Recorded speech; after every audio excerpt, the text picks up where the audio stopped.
Shalom saudara yang dikasihi Tuhan, mari kita tunduk kepala kita berdoa. Bapa kami dalam surga, Bapa yang baik yang kami kenal dalam nama Tuhan Yesus, terima kasih atas hari ini. Biar hari ini Tuhan kami persembahkan kepada Tuhan menjadi hari yang berkualitas, hari yang baik. Dan biar setiap hari adalah menjadi hari-harinya Tuhan, supaya kami ingat bahwa hidup di dunia ini fana. Begitu banyak pergumulan masalah dan tempat ujian, tempat di mana kami Tuhan bertarung, yaitu antara iman dengan dunia. Biar Engkau memberi kekuatan di tengah-tengah dunia ini. Kami membutuhkan apa yang sebagai bekal di dunia. Tetapi Tuhan, biarlah dunia yang kami miliki ini Tuhan, bukan untuk kami tenggelam di dalam dunia, tetapi untuk kemuliaan nama Tuhan. Di dalam nama Tuhan Yesus, kami berdoa untuk mereka yang sakit, Engkau hiburkan, Engkau sembuhkan juga kepada mereka juga, Engkau beri kekuatan, kemenangan. Dalam nama Tuhan Yesus, haleluya, amin. Kalau kita bicara tentang Amsal 16 ayat 9, hati manusia memikir-mikirkan jalannya, tetapi Tuhanlah yang menentukan arah langkahnya. Dari sini saudara, kita tahu izinkan Tuhan turut bekerja dalam hidup kita. Jangan sampai saudara kita bekerja sendiri tanpa melibatkan Tuhan. Karena kita tahu bahwa dikatakan bahwa berkat Tuhan yang dijadikan kaya, susah payah tidak menambahinya.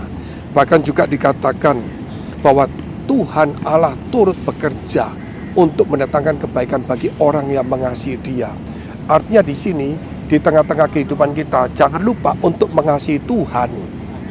Jangan lupa untuk menyertakan Tuhan dalam hidup kita.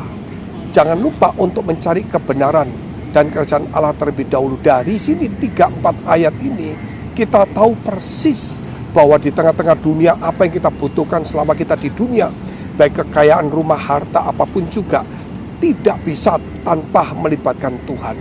Harus Tuhan menjadi center dan utama di dalam hidup kita.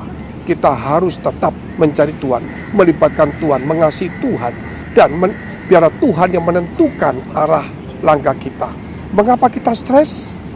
Mengapa kita depresi?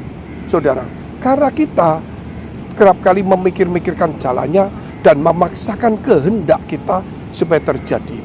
Kita lupa bahwa tugas kita adalah memikirkan, merencanakan, bekerja sebaik-baiknya, tetapi hasilnya tetap kita serahkan kepada Tuhan.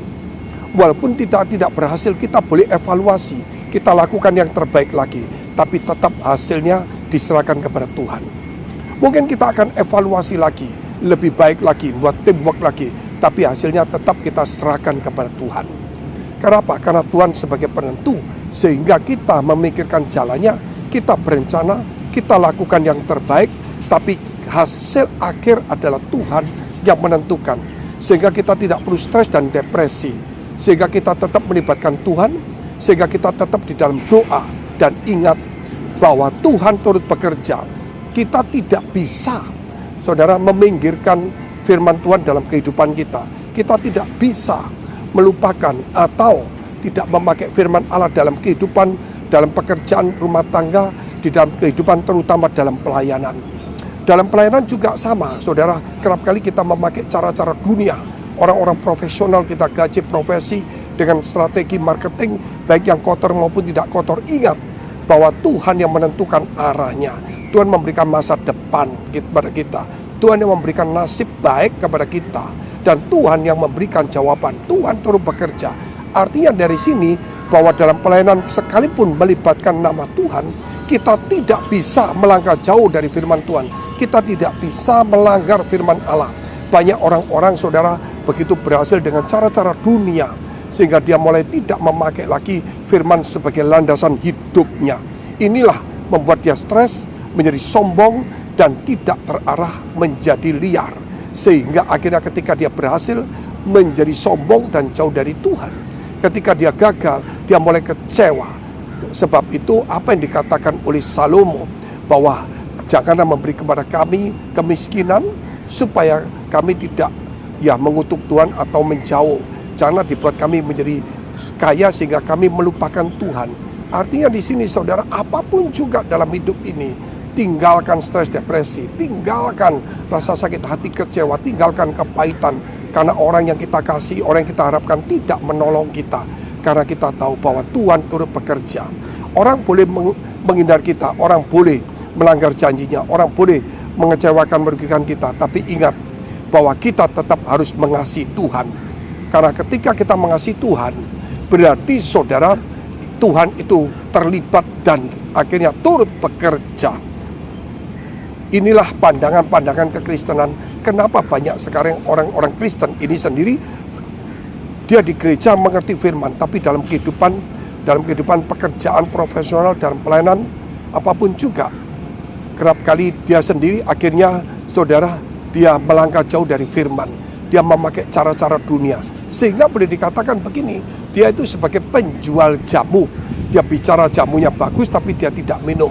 Atau dia menjadi kernet, pembantu dari supir bis yang hanya menunjuk jalan-jalan atau kota-kota tujuan, tapi dia tidak pernah ikut.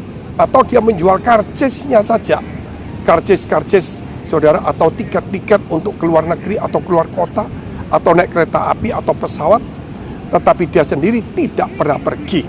Atau dia sebagai tour travel saja yang menjalankan saudara bisnisnya untuk menunjukkan jalan-jalan ke surga, tapi dia cuma sebagai tour leader, bukan sebagai orang yang ikut menikmati karena dia mencari uang. Banyak orang-orang gereja menjadi tour leader, banyak orang-orang gereja menjadi agen tour and travel. Banyak orang-orang gereja pelayan Tuhan saudara sebagai agen-agen saja, menjual tiket-tiket dengan promosi menarik, tetapi dia sendiri tidak pernah berangkat karena dia hanya cuma mencari keuntungan, mencari pengikut sebanyak mungkin. Tetapi tidaklah demikian sebagai orang percaya hari ini. Mari introspeksi pelajaran firman Tuhan ini, kita harus belajar untuk lurus kembali kepada Tuhan. Sebab dikatakan Tuhan penentu dan Tuhan turut bekerja. Karena kalau kita mengasihi dan dikatakan dia menjadikan kaya, ya susah payah tidak menambahinya. Bukan hanya itu, juga dikatakan dia menjadikan nasib malang, nasib bujur. Dia memberkati kita. Puji Tuhan. Mari kita tunduk kepala, kita berdoa.